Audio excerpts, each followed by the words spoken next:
revenons sur la France, la place de la France, de la Chine. Quelle est votre analyse là-dessus? Soyons francs, parce qu'on avait une stratégie. Oui, alors, effectivement, j'ai commencé, vous l'avez souligné, j'ai commencé en disant que tout le monde dit la France perd pied là-dessus. La France perd pied, et il y a un chiffre qui nous est toujours jeté à la figure, qui est en gros que la France avait une part à peu près de 10% dans le commerce international africain. La France représentait 10% des importations africaines à la fin des années 90. Et aujourd'hui, elle est à 5%. Donc, raisonnement rapide, voilà, France divisée par 2, perd pied. Quant aux Asiatiques, et notamment les Chinois, ils ont dépassé 10%. Donc, en gros, vous avez laissé la place aux Chinois et vous êtes laissé dominer. Voilà le discours ambiant. Bon. Alors, à ça, il faut répondre que c'est relativement, pas totalement, mais relativement inexact.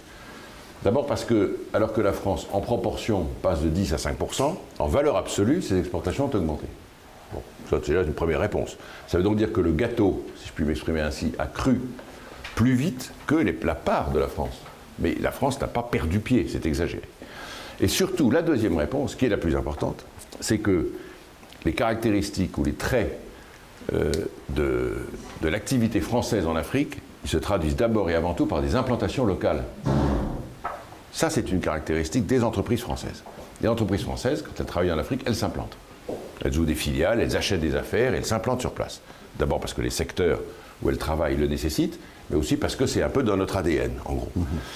Les autres, non. Vous avez peu d'entreprises américaines qui s'implantent, au fond, assez peu d'entreprises chinoises, ils viennent plutôt pour faire, mais ils ne s'implantent pas comme nous depuis longtemps.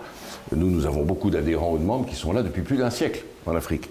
Donc c'est du sérieux. Or, quand vous travaillez avec des filiales, en Afrique, ça n'entre pas dans les statistiques douanières. Et donc, on dit la France perd pied, sauf qu'on oublie de dire que pendant la période où la France est passée de 10 à 5% dans le commerce international africain, je parle de Bolloré, puisque vous en parlez, que je connais bien, entre-temps, Bolloré a gagné la gestion de 14 ports en Afrique. Ça se voit pas dans les statistiques. On ne veut pas dire comme que c'est une baisse de la présence de la France. Bon.